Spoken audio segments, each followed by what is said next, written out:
Hi, my name is Isobel Linsell. I'm an Aviation Security Analyst for Osprey Flight Solutions, and I'll be delivering this week's update.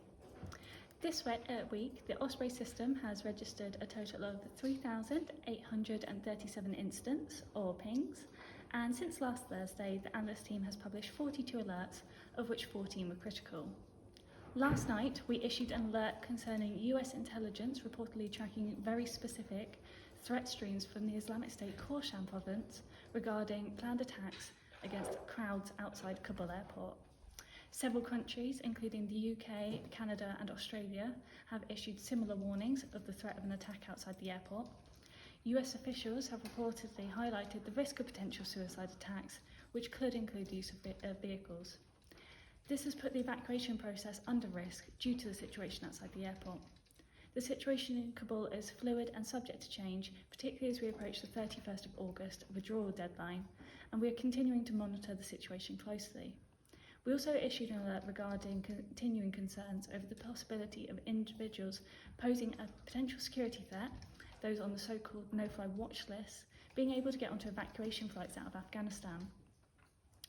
We have issued an alert this week relating to severe disruption to air cargo operations at Shanghai Pudong International Airport in China due to an outbreak of COVID-19 among staff. The disruption has resulted in several days of suspended air freight operations, which has forced most airlines and freight forwarders to scramble to divert cargo shipments and deliveries to other airports in China and other neighbouring countries. Passenger operations at the airport have been unaffected by the outbreak. Similar disruption occurred at the airport in November last year after several cargo handlers tested positive for COVID-19.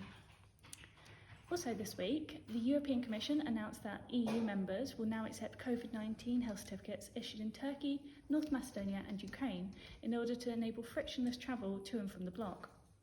Individuals who receive a test or vaccination certificate for an EMA-approved jab in either of these three countries will no longer be subject to extra entry restrictions and border control measures whilst travelling within the EU. Also in the past week, the US TSA announced that it will be extending the face mask mandate, which was due to expire on the 13th of September, through 18th of January 2022. We have issued several alerts concerning the increase in unruly passenger incidents on US flights. Approximately 3/4 of incidents have been related to the wearing of face masks. Following the extension of the face mask mandate into 2022, such incidents are likely to continue. We also recently picked up on an incident that occurred at an airport in Canada earlier this month, in which a light aircraft landing at Toronto Buttonville Municipal Airport sustained significant damage after colliding with a police drone. The pilot was able to land safely. Safety concerns over drones operating in the vicinity of airports have been a prominent issue in recent years. In another recent incident, a commercial passenger plane hit a drone shortly after departing from Chicago O'Hare Airport in the US on the 22nd of August.